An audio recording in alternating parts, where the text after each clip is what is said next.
कोथिंबीर कोथिंबीर अन्नाचा स्वाद वाढवण्यासाठी कच्ची अथवा शिजवून खाल्ली जाते.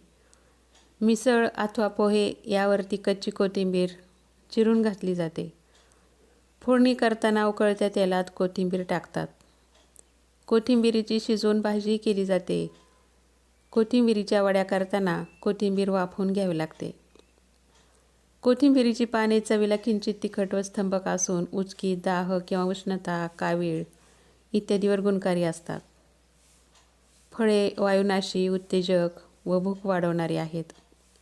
पोटातील वेदना व रक्तीमुळव्याध यावर धण्याचा काढा देतात.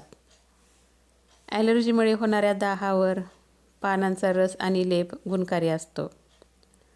या वनस्पतीमध्ये असलेल्या सुगंधी तेलामुळे या वनस्पतीला सुगंध असतो. या वनस्पतीची वाळलेली फळे म्हणजे धने. धन्याचा वापर मसाल्यामध्ये करतात. यात लोहाचे प्रमाण जास्त असते. कोथिंबीर पचनासाठी चांगली असते. कोथिंबीर रोज आहारात असल्यामुळे मधुमेहाचे प्रमाण कमी होते. कोथिंबीरीचे रोज सेवन केल्यामुळे कर्करोगापासून बचाव होतो.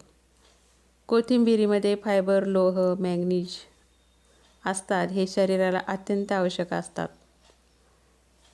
कोथिंबीरीच्या बिया म्हणजे धने मासिक पाळीसाठी अत्यंत उपयोगी असतात. कोथिंबीरीचा उपयोग खाद्यपदार्थ सजावटीसाठी सुद्धा केला जातो. खाद्यपदार्थास सुगंध प्राप्त होतो व खाद्यपदार्थ जास्त आकर्षक दिसतात.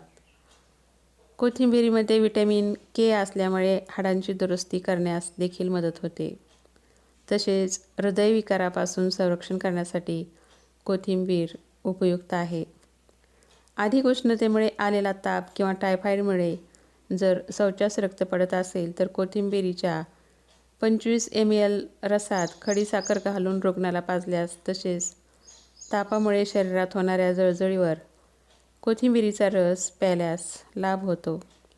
अशा प्रकारचे कोथिंबीरीचे फायदे आहेत. ही माहिती जर तुम्हाला आवडली असेल तर लाईक करा, शेअर करा आणि माझ्या चॅनलला सबस्क्राईब करा. धन्यवाद.